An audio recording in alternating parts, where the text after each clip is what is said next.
Greetings and welcome to Hexed Encountered. I'm Joe. In this video, we will be doing part 2 of our playthrough of Men of Iron, the Battle of Agincourt. And this is a turnless game, so it's hard to say exactly where we are. But we've had several activations. The French have taken a few losses.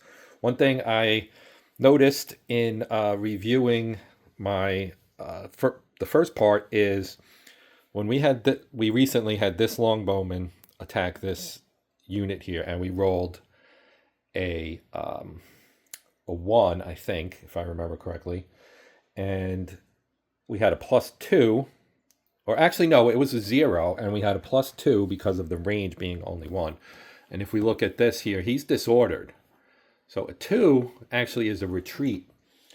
So a retreat means he has to go back at least 1 hex. Now, here's an interesting thing with this is the stacking rules say you can't stack even during movement and retreat. So he would normally retreat, since this is the unit that attacked him, he would normally retreat here, right? That's boop, 1 away. You could also retreat there, but then you're adjacent to enemy units and so on.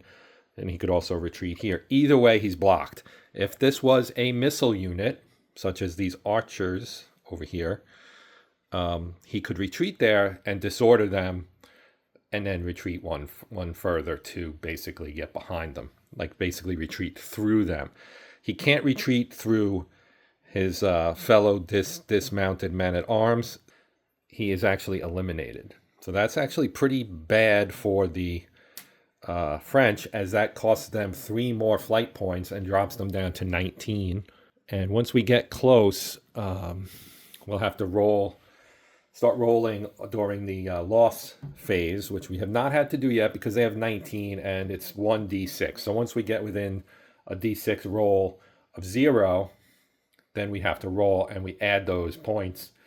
And if it results in being at 0 or below, then obviously the French retreat. They go into flight and the battle ends. All right, so that was a correction there. Now we're going to do an attempt at continuation. We're going to use our King Henry here, who has a rating of 6, which is pretty dang good. So he is going to roll, and if he gets a 6 or less, the English get continuation. If they don't, then the French would get a free activation. And he rolled exactly a 6, so they get continuation, and it is his battle that is activated. All right, so he's got a couple of longbowmen. One here, and we'll do this one first because he's going to attack this disordered and dismounted man-at-arms right here. I wanted to rally this guy, but you can't do it when they're adjacent to an enemy. So that was an oversight on my part in the first part of this playthrough, where I should have stopped him back 1 hex and then rallied him and then moved him adjacent to the enemy. This kind of fits actually the historical, unfolding of this battle, in that the French just kind of charged pell-mell at the English and were torn apart by the very effective English longbow, of which we have several over here and several over here and a couple in the middle. Okay, so he's going to fire at him. Now, this is a fairly straightforward one. They are adjacent. It is a longbow. He gets a +2 DRM. The target is disordered and on foot.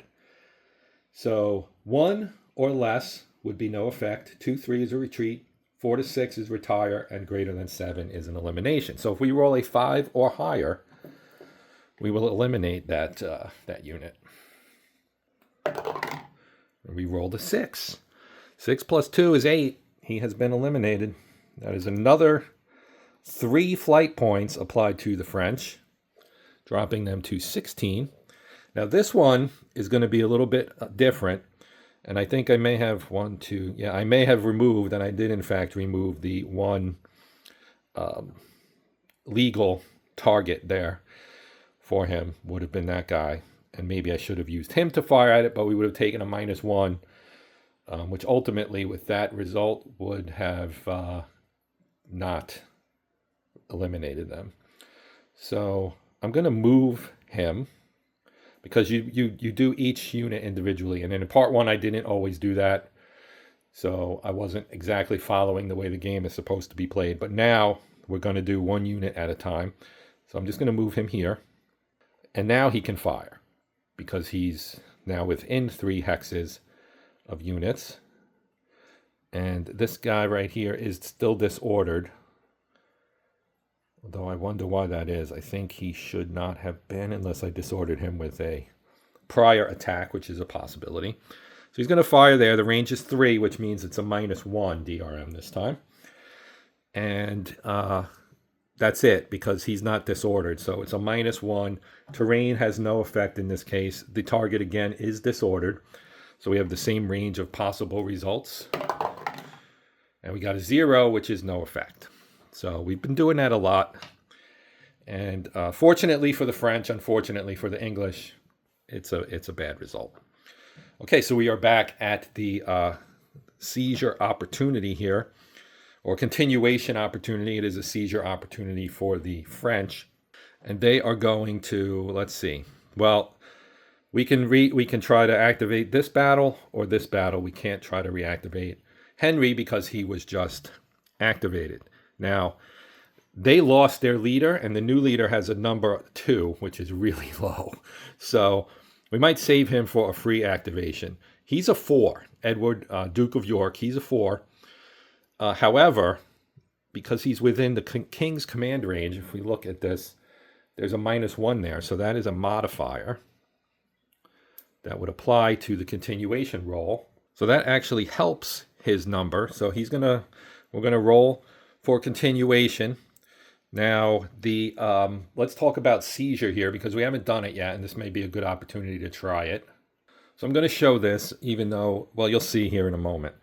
The French have this seizure opportunity. Now, before the English player rolls, he can say, "I'm playing my seizure opportunity," right? So now he would make a die roll and would need a 0 to 6 to seize continuity. But the English say, "Oh no, not so fast, my friend. We have this, and we're going to play it."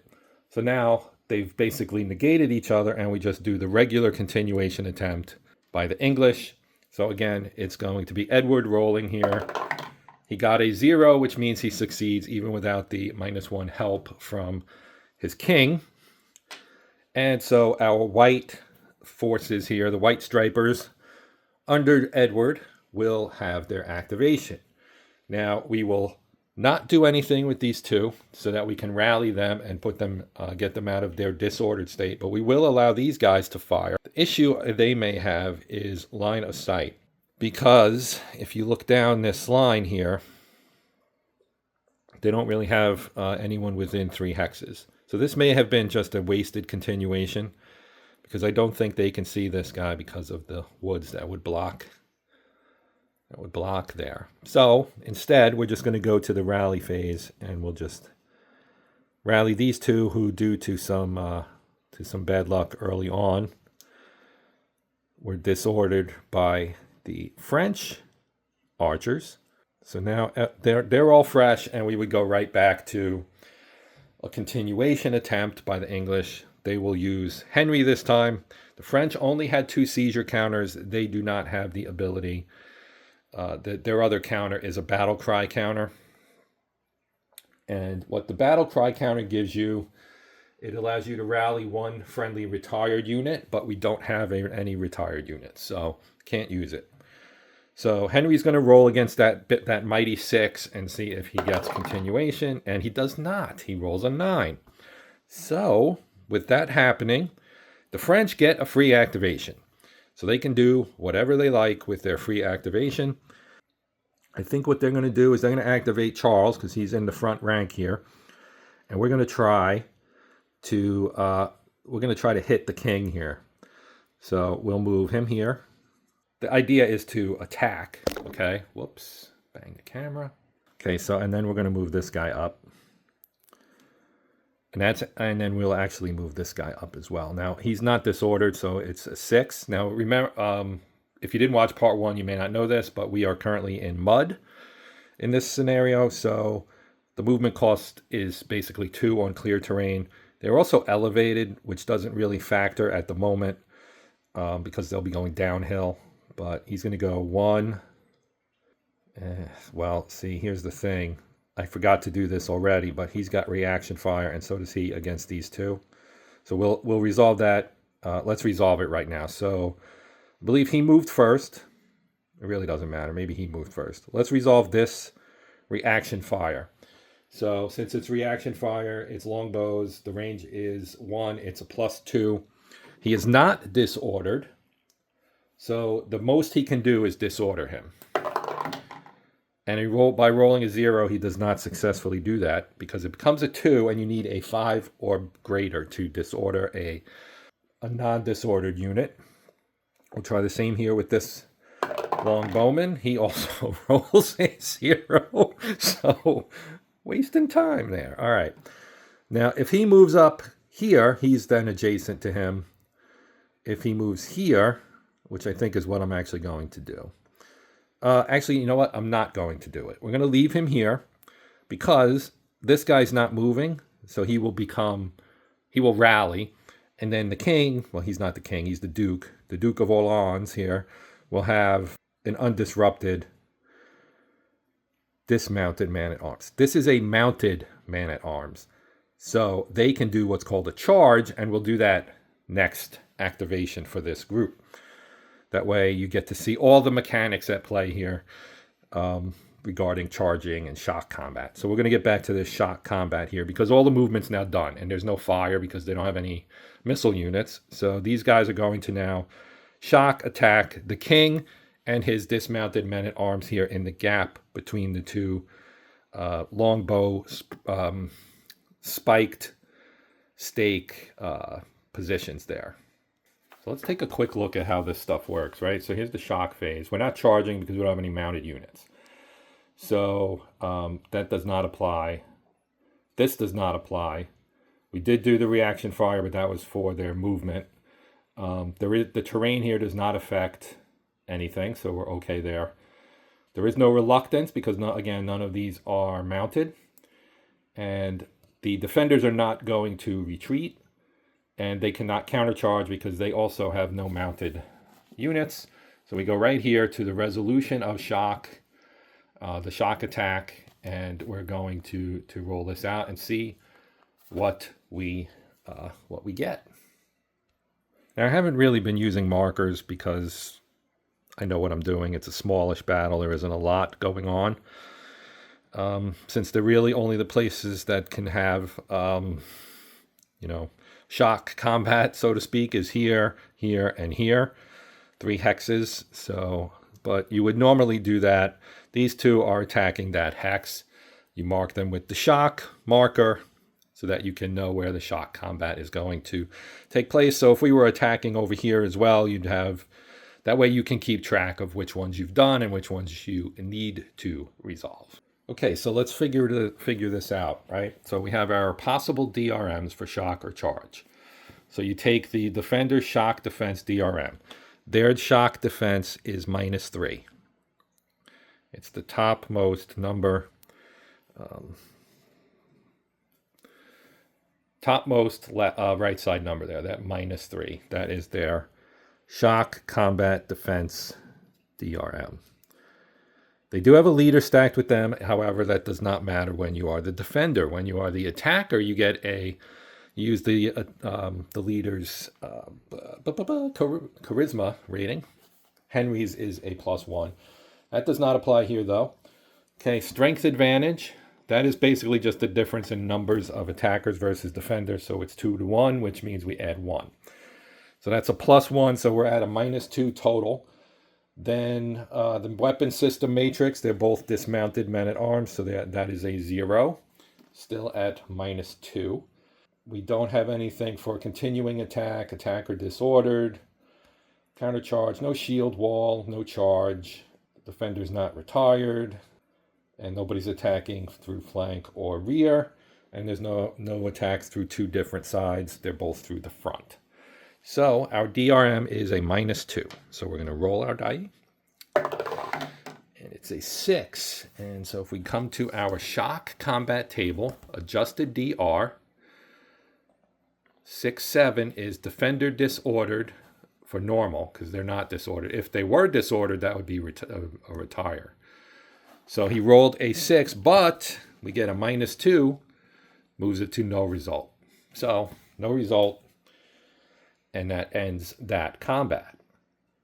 One thing I'd like to note is there is a continued attack possible. When your opponent is disordered, you can get this.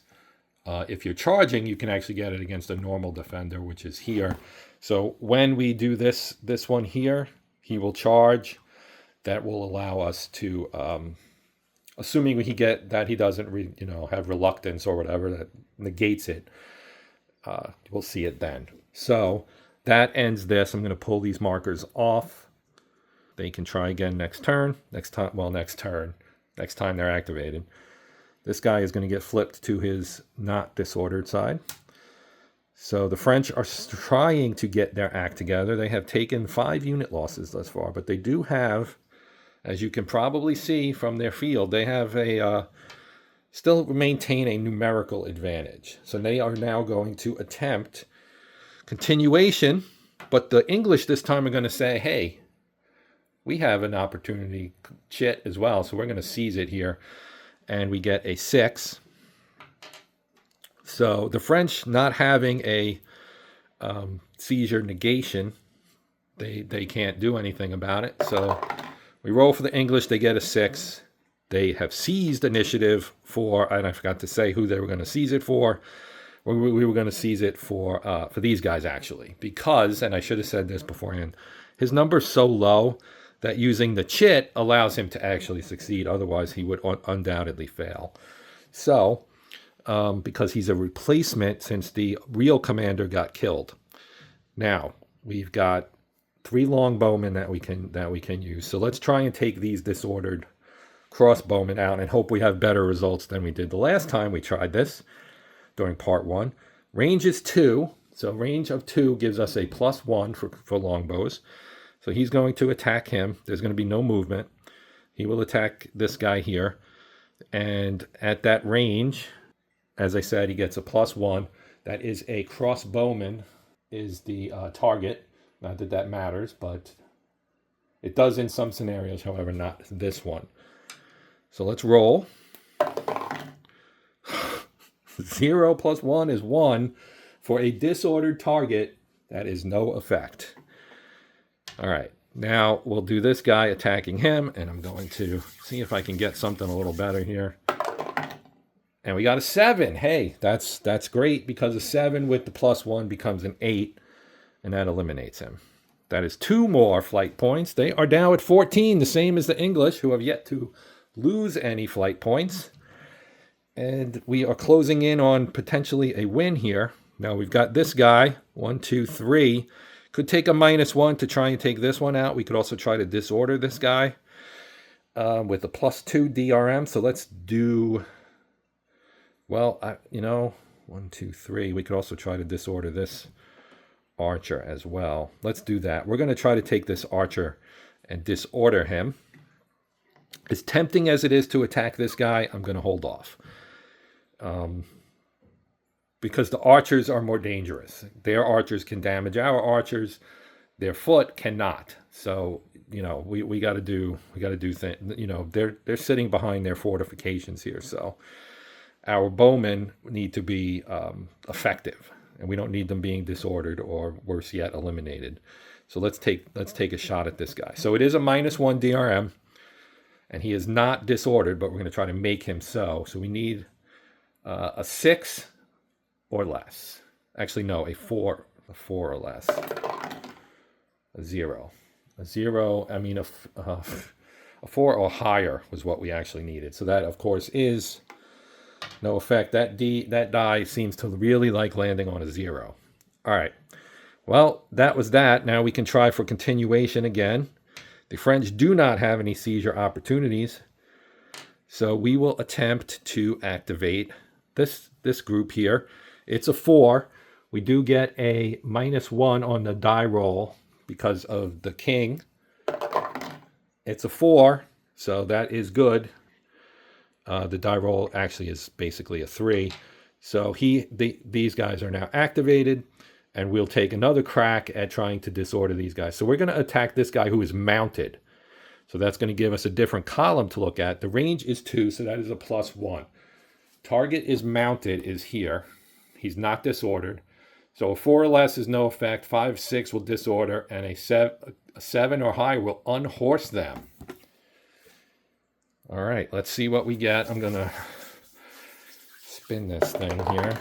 Oh, look at that. We got a 7 with the range of 2 and the DRM for that being a +1. That becomes an 8. That unhorses him, and that is a problem. Now we do have, if I can find them here, unhorsed counters. This is different than dismounted, right? This is not a voluntary thing. So this guy is going to replace this guy, and he has been unhorsed. And I think they go in as disordered on a horse as well. Is that where he was? That is where he was. All right. Let me confirm that when you get unhorsed, you also get disordered, because I'm not 100% sure about that. Yep, according to 14.3, that is what happens. They are unhorsed. So good job there by that longbow unit, peppering the mounts, and result is those guys are now ground pounders. So we'll move here, and he's going to actually shoot 1, 2. Well, I don't think you can attack. Can you attack the same unit over and over again? Okay, I have confirmed that there's no restriction on that, at least not in the rule book. So it's 3, which means a -1. So he is disordered as well. So let's see what we get here. Whew, that is a 9. With the -1 becomes an 8. And a disordered on foot is eliminated. So not only did we take them off their horses, but we also took them out completely. That is 3 more flight points. They're down to 11. So they're getting close to where we would have to roll to see if they're going to flee. And we have 1 more unit left, but he cannot fire because there are no legal targets for him. That would be this gentleman over here, or unit of longbowmen. So the English longbows doing their work. Well, now we can try and do continuation with Henry. So we may as well. The French can't stop us, so let's do it. Well, that did not work. The dreaded 0, the dreaded and all too common 0 for the English, raises its ugly head once again. And the French get a free activation, so what shall they do? Well, the plan to go and attack via a mounted charge has gone by the wayside thanks to the work of Edward's bows here. So we are going to actually take our leader so we can get our bonus, and he's going to come here and he's going to attack Edward and his dismounted men-at-arms with his own men-at-arms. Okay, so this one will attack here. We first have to resolve the reaction fire from here. So we will do that. We are again adjacent. That is a +2, and they are not disordered. So let's roll and see if we can avoid rolling a 0.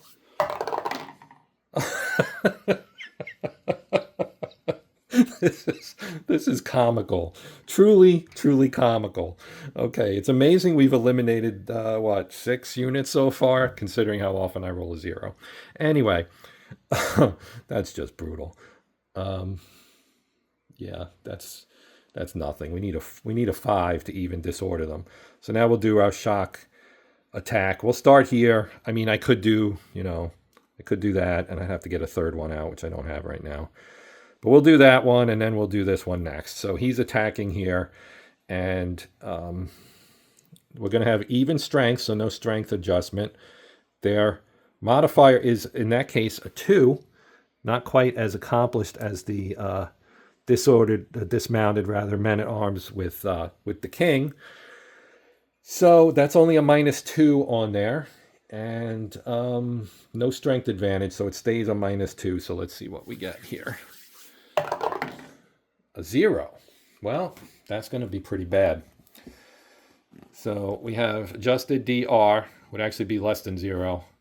The attacker is disordered and has to retreat. So they kind of handed him his butt, so to speak. And he's going to have to retreat. He'll go here. We'll flip him over to disorganized. Even with the king, who I forgot to apply his, or he's not the king. I keep wanting to call him the king. He's not. And he only gives you a 0 anyway, so that's a big fat nothing. The Duke, Charles II, he gets nada there. And they have to retreat. Now, no, we didn't roll a 9, so we don't have to check for a casualty. Okay. So now let's resolve this one. I'll leave the shock markers off. We know what we're doing. You've seen them now, so we can just progress here. All right, so this time we do get the bonus, but it's a -3. So again, it's going to end up being a -2. So let's see what happens with this one. Another 0. Well, guess what? That's going to be the same thing. The attacker disordered and retreat 1 hex. I need to check if that means both of them are disordered and have to retreat, or just one.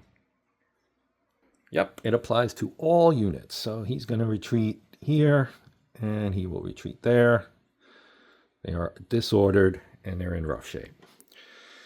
We will try to continue with David here. Now, he is not within the range of his leader.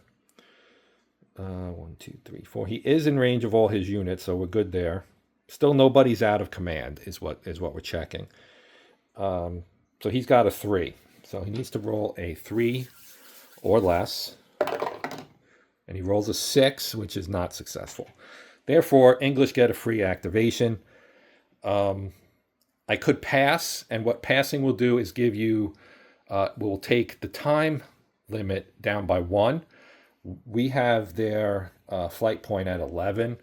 I need to eliminate like 4 units if they're men-at-arms to hit the flight number, or pass 11 times to knock the time down. Because each time you pass, since the French are timed, their time would drop by 1. So if I show you here, so this is your tracks, right? For this Man of Iron Volume 1. Up here we have our flight numbers. You see the French are on 11, the English are on 14, which is where they started. We have our continuation markers here. So every time you have a continuation, if you go for another one, you have to use a DRM based on how many you've had in a row. So if we succeed, say the English go, they succeed on that, they would have to add 1 to their next roll, and so on. Here's the timer for the French. If the British, I keep wanting to say British, it's English. The English want to pass, it'll drop to 11. So you can see they have to do that 12 times to get it all the way down to time the French out, which I don't really think, given the way the battle is going, as you would expect, they don't really need to worry about the time. They just need to keep punching these guys in the mouth to eliminate them. And if the French were to say pull their men back or not advance, then we'd start worrying about just saying we're going to pass time, and eventually you can't hide. Like they could hide outside of bow range, but we'll just pass, and boom, time is eliminated. All right, the English have a free activation. We will use.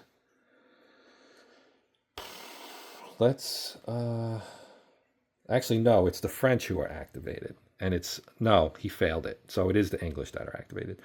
We're going to activate the former Camois here. And we'll have him attack again here. He's not disordered now. But we're going to attack that crossbow there.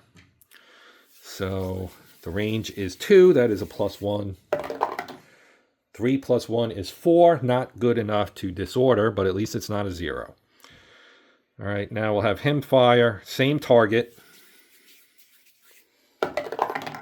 1, also not good enough. And now finally, we'll have these guys attack that. That's a range of 2. So that's also, this was a range of 3. So that would actually have been a -1 anyway. So the range of 2, so it's a 1 modifier. He's disordered. If we can actually hit him, that would be bad. 7, boom, bingo. So that becomes an 8. That means this guy has now been eliminated. And now their time goes, or their flight points are at 8. One more and we start rolling. Because, yeah, if they lose an archer unit, that would be a 2 flight point loss. That would move them to 6. We would roll a die. If the die roll was a 6, the French would immediately lose the game. All right, the British will now try for continuation, or the English, rather. I can't get it out of my head. All right, the English will try for continuation. We'll go with the king, since he's got that nice fat 6.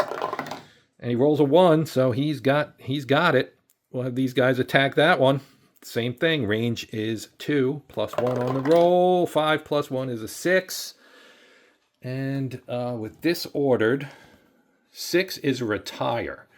Okay, so what retired means is they run back here to the standard, which is all the way back there in the rear, and they run through other units. And if they're not disordered, they become disordered. So.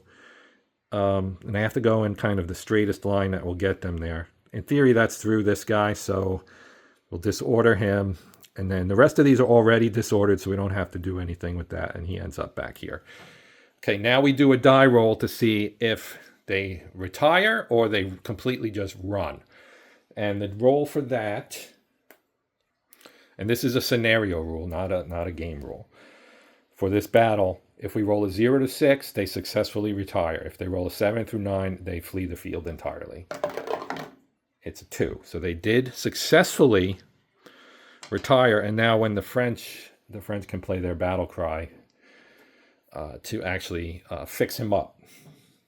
Now he is retired. There are markers for that. Since he's sitting on the standard, I know he's retired. I'm not going to worry about putting the marker on it. But if you're playing correctly, you would put that on there. So he's done. He has no targets, and obviously we're not doing anything with the king or his men-at-arms, so that will end that activation. They will try again with Edward, but they add 1 to the die roll, and his number is a 4. So they add 1, but they also remove 1 because of the king. So basically it's a no DRM. Roll here, it's a 4. So that is successful. So they are now active. We'll have them start peppering this unit right here. So that is 2. We get a +1. They are disordered, of course. So let's see what happens. It's a 7. That means he's eliminated. Now what happens to the king? Well, I keep calling him the king. He's a duke. Well, first of all, that goes to a 6. So let's take a die roll. And actually, I was thinking D6, but we were already in range when we hit 8.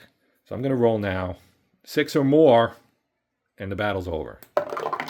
7. Battle's over. The English win.